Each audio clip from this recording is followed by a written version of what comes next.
喂，衰仔又唔翻嚟食飯，唉，係咁啦，唉，又得我自己一個食，等我食翻琴晚嗰啲嘅五花腩同埋送埋啤酒，慢慢嘆下先。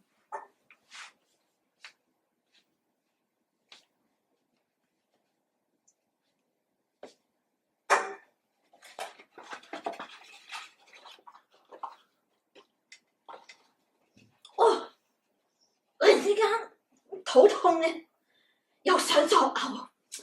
嗱，平安鐘。你好啊，松糕伯，呢度平安鐘服務，你有咩事幫到你啊？哦，好肚痛，又作嘔，幫我 call 車唔該。哦，好啊，咁我哋幫你 call 白車啦，你等候喎。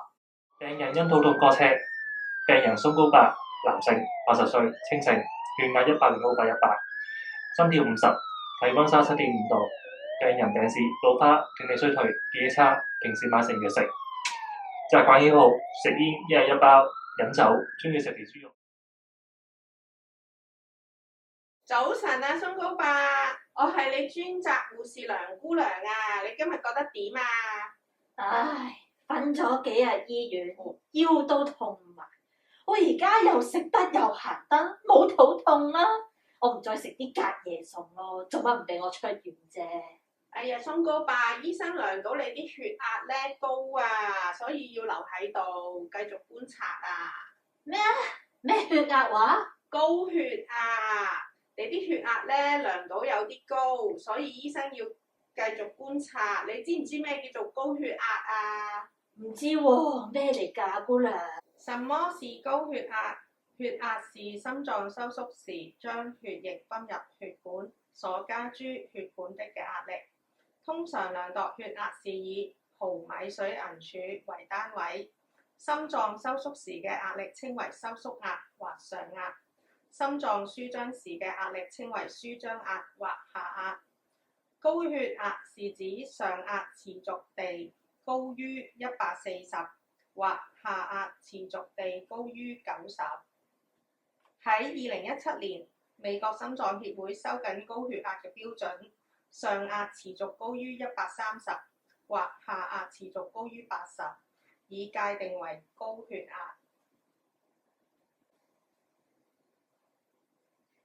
病徵，大多病人病徵不明顯，高血壓一般沒有病徵，經醫生檢查時發現，甚至出現併發症後才察覺。高血壓的成因，高血壓的成因絕大部分90%屬原發性，原因不明。一般以下描述的風險因素有關，10%屬繼發性，由其他疾病、身體變化所引起，腎病、內分泌失調等。咁對我有咩影響㗎？可唔可以唔食藥㗎？我唔中意食藥啊！松糕伯，血壓如果控制得唔好啊，會有併發症㗎。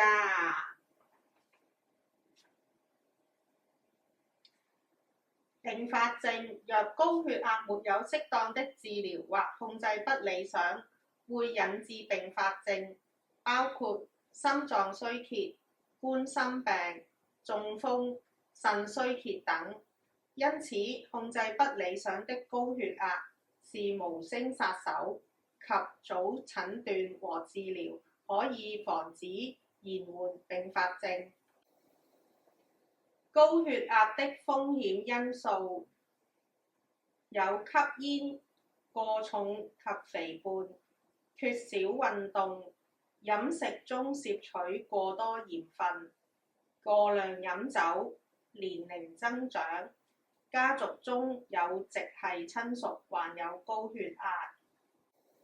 所以控制高血壓及預防併發症，患者需與醫生充分合作及自我監察，並注意生活上嘅調適，按醫生指示服藥及定期覆診。自我定期監察血壓，醫生可根據有關過往血壓度數、有否其他心血管疾病風險因素，或有否標器官疾病等而調整覆診相隔時間。此外，醫生會聽取病人嘅病歷，作詳細身體檢查後，會為有需要嘅病人安排其他檢查，例如血液檢查、尿液檢查、心電圖、胸肺 X 光照片檢查、眼底檢查等，以找出高血壓嘅成因及併發症等。實踐健康生活模式，養成健康飲食習慣。飲食要以清淡為主，少吃鹽、豉油、醃製食物，多進食蔬菜水果。保持理想體重及腰圍，男性腰圍少於90厘米，女性腰圍少於80厘米。停止吸煙，不飲酒，要有適量及持之以恆的運動。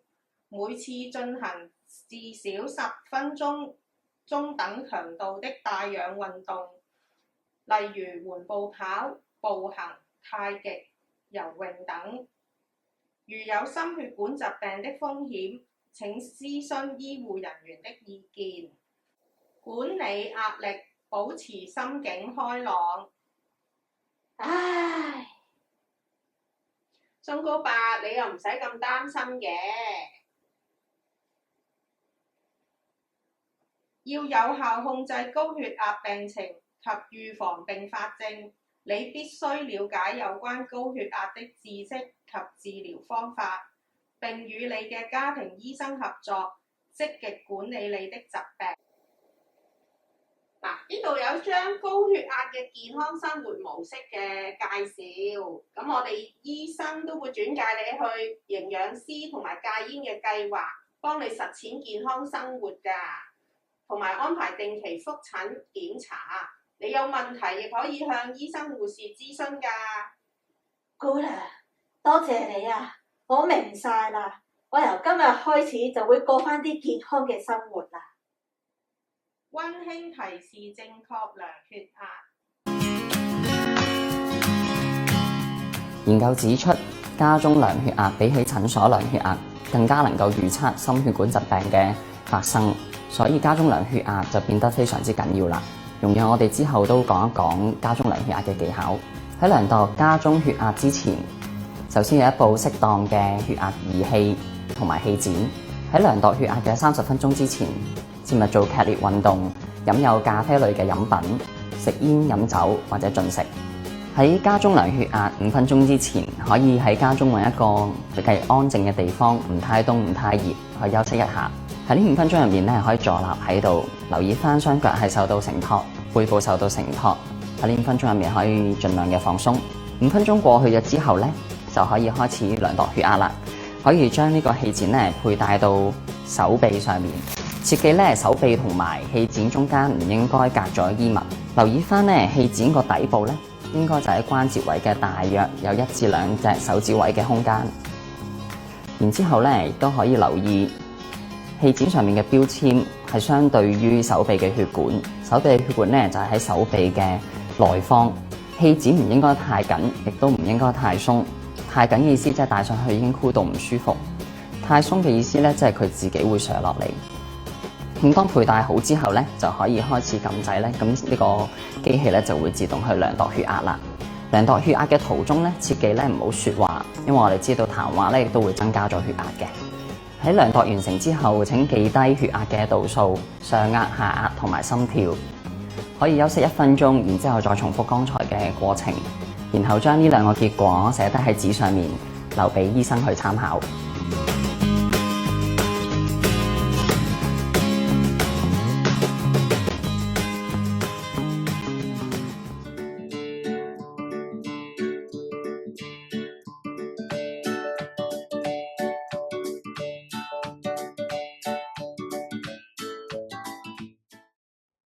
中大正研究以應用程式遙距跟進一啲病情穩定嘅高血壓病人，唔使覆診，直接攞藥，希望可以幫助到因為疫情而減少到醫院覆診嘅長期病患者。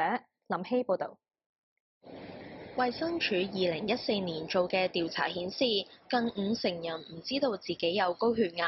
專門研究高血壓嘅專科醫生話，患者喺醫院量嘅血壓未必完全反映病情。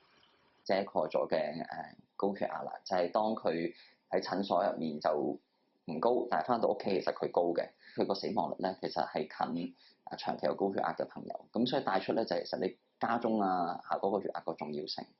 清晰嘅血壓記錄好緊要，分分鐘影響醫生處方嘅藥物。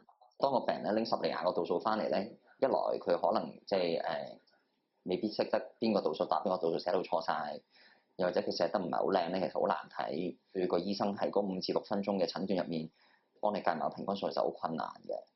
中大設計血壓數據庫，用科技幫一批高血壓患者，只需要量血壓之後影張相就可以記錄到應用程式，希望日後幫助病情穩定嘅患者喺醫生遙距睇血壓記錄下，唔使親身覆診。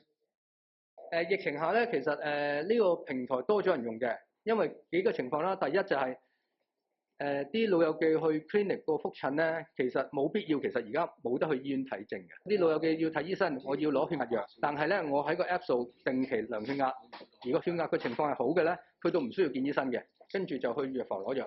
咁而最重要呢個重點就係慳咗醫生嗰個 workload 啦。中大希望日後有更加多嘅市民加入計劃，令資料更完整。有線電視記者林希報導。利用智能健康管理。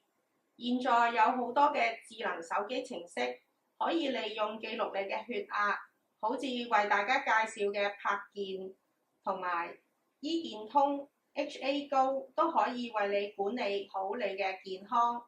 如有查詢，可以向你嘅醫護了解。